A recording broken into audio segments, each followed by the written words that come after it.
Hey guys, welcome back to the Basement Workshop.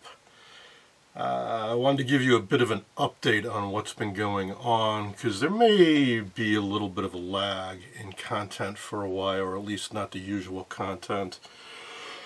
Why? Well, I just spent the last few years restoring a lot of sets for customers, and I need to regroup and rearrange things, clean up, pack stuff away.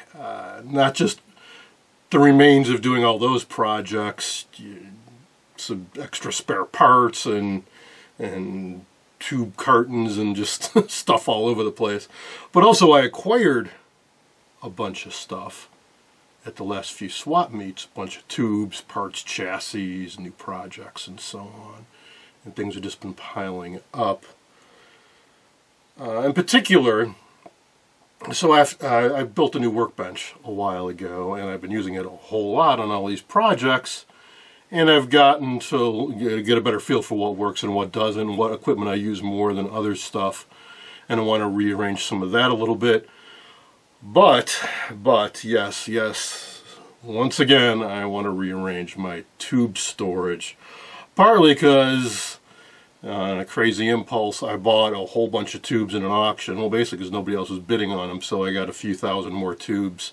And I've been slowly, over the last few weeks, mixing them in.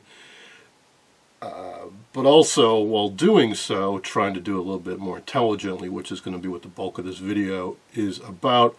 But let's start out with talking about the workbench and what's going to be coming up in the near future. Tube storage, we'll get to that in a minute. Well, let's talk about outstanding projects, particularly those for customers. All right, so I was restoring a collector's collection for the last 2 years. So most of those Predictas and most of the sets from 2024 belong to one individual. There were 2 sets I didn't get to before they were all picked up. Solid State Zenith black and white tabletop and a GE portable. So we got those 2. Not in a particular hurry. He was hoping I could get them done maybe by Christmas, but I don't think that's going to happen. But we'll see. We'll see. Never say never, right? Then there's this guy. Yes, my favorite chassis to work on, a GE locomotive type chassis. But somebody else did the bulk of the work. I'll do an upcoming video on this. It's close to working, but there are some issues. He just was pulling his hair out and couldn't figure out, so he shipped the whole chassis to me. So there's that. The big old 19-inch K-part. The TV's done, but there's a little bit of work to do on the radio. Got to wrap that one up. Predicta Tandem. Somebody bought one from me that wasn't quite done, and got to wrap that up. You'll be seeing a video on that. Part of the delay was because of life issues, and part because I did something stupid. I'll get it sorted out. What am I forgetting?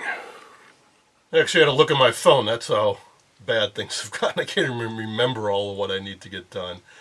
7-inch Bakelite Admiral, and a first, I think a first for the channel, a repeat patient, a radio I restored ages ago, actually at the old apartment, Stromberg Carlson. I think it's Model 64. It was quite a challenge. Developed a problem, and I've been very much behind with taking a look at it. He shipped it back to me. It developed some really strange problems. I'm hoping it's just a shorted filter cap. Again, we'll talk about that more in a bit. Then I want to get back to my stuff. Yes, I want to finish off the beginner's guide to restoring magnetically deflected early black and white TVs. We're so close.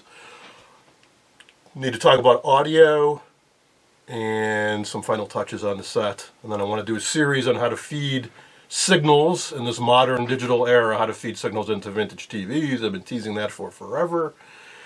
And, well, of course, I want to get back to the 200 or so odd TVs and radios I have to restore in my own collection. I'm also hoping to do a beginner's guide to restoring electrostatic TVs.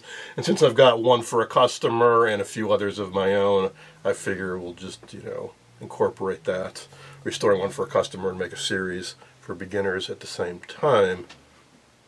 All right, let's talk tube organization. When we last talked about this, I'd relocated a heavy-duty shelving unit to this corner of the basement. Been putting tubes in these clear plastic tubs, organized by numbers, like all the 6As, all the 6Bs, all the 12As together. Octal tubes I put into bigger containers, and most recently I scavenged this kid's toy organizer, and I'm putting some stuff in that. I recently picked up several rounds of tubes, some tube caddies, tubes in boxes at an auction, and there was there is a seller online that has some blowout sales. For example, I got 100 Russian 1B3 equivalents, and I bought a whole bunch, about like 400 more tubes from him since then. For example, I bought 200 6BC5s, because if you get 100 or more, I think they're only 20 cents each or something like that. And these are basically equivalent to a 6AG5, which some of these early sets I've been working on may use as many as 6, 7, 8 of them in one set. So I was going through a lot of them, so I didn't want to miss up on that opportunity. All right, so when I initially did this, let me take a step back.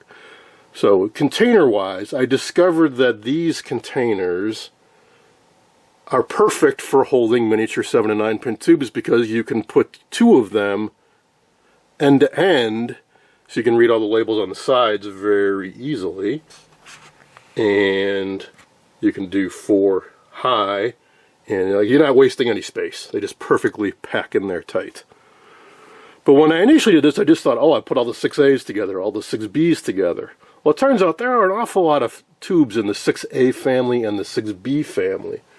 So much so that from here, and the 6C for that matter, so this entire top, with upwards of 4 containers high and 2 deep, like that, we have 8 containers of just tubes that start with 6A.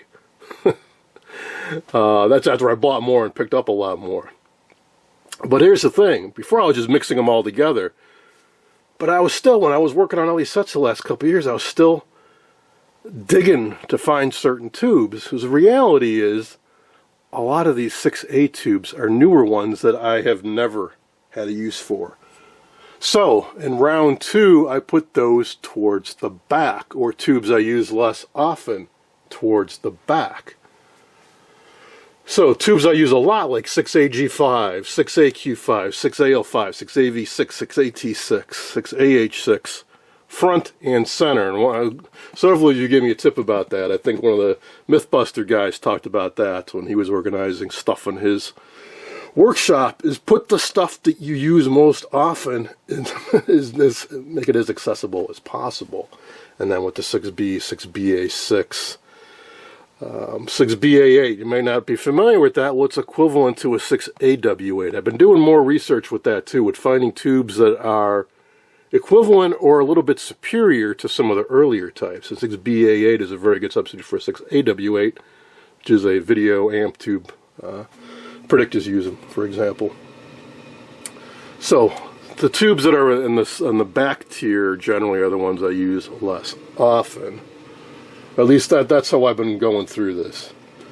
And some of these aren't even labeled, so these would be like extras or tubes that I just don't use that much. And again, to the later ones, like the 6Es, those are, you come to recognize tube numbers as you work with this. And 6Es, 6Fs, those are like 60s era sets. Something like Predicta 17er, I think, is the only time I've encountered those so far.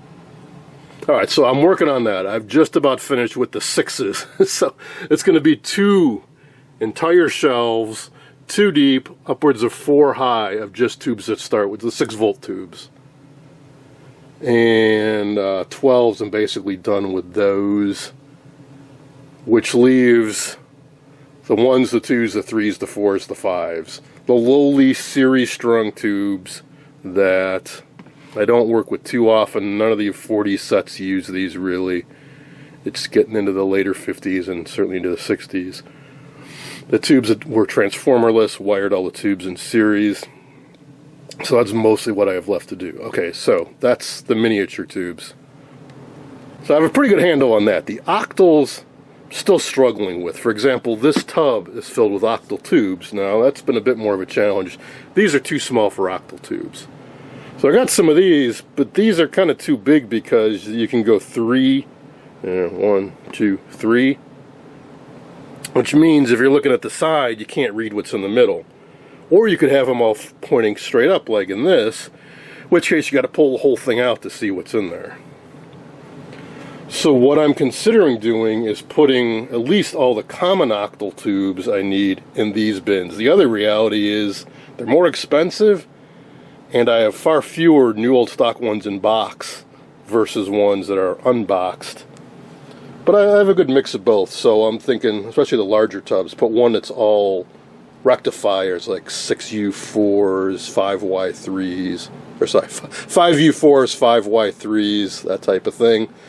Another one horizontal output tubes, another one maybe damper tubes, and then like this one is all mostly 6SN7s, that kind of thing. But as I said, doing all these projects, I just accumulated a bunch of stuff so far. So I got extra tuners and just, it's become a real mess. Also, I can't have this in this because it's blocking the shell, so I'm going to rotate this so it's against that part over there. So this is the stuff I'm still sorting through. And there was also a ham a while ago, gentleman who was in his 90s. I got a lot of his stuff, and I have bins of tubes like this. This is what I mean about octals. Most of them are like this. They're good. I mean, this guy, everything he kept because it was good. So some of these might even be unused. They're just the box is deteriorated. But they're just all dumped in here. As the lid says, mostly 6 volts. But I got 12SQ7 right here, so they are not. 12BQ6, 35Z6. So it's just everything. So when I need an octal tube, I can't go digging through this. I mean, I can, and I have been, but it takes forever. So I'm still working on sorting through these. So I will probably spend the next week or two organizing things, because it's a terrible use of my time, bogs down getting things done, to spend so much time hunting for tubes.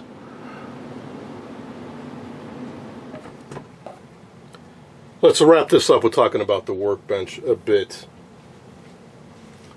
I really want to get my HP 8662A front and center and replace these two guys, which I may eventually sell. The 8657 is an awesome generator. I bought it fully working a few years back because I wanted to have one reliable, dependable, really useful, versatile RF generator. But the 8662, I believe, can do everything that it can do. So there's no reason to have both of them up here. And the 3336A is a very cool device, but it doesn't do high enough frequencies for most TV work. But it's great for doing radio alignments. So there's really no reason to have both of those up there along with the 8662.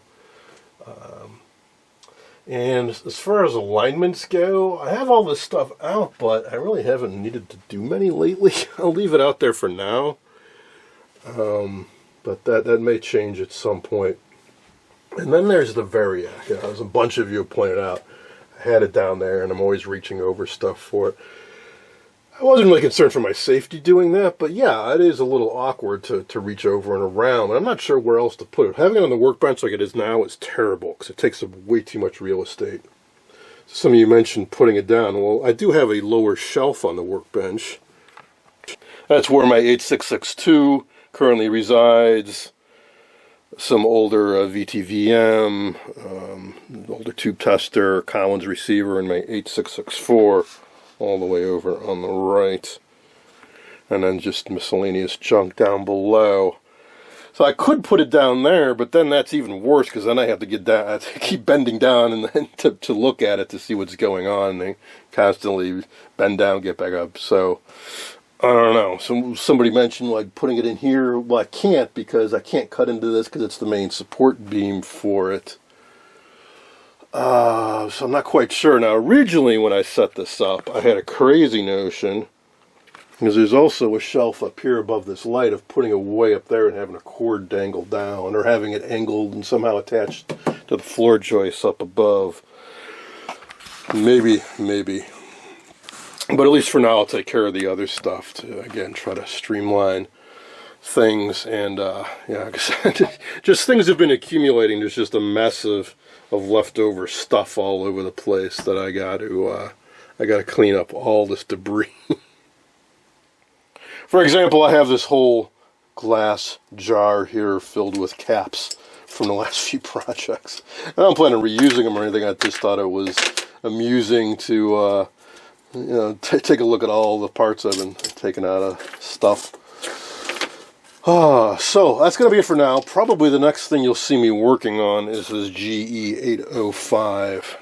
That's it for now. Thanks, as always, for watching.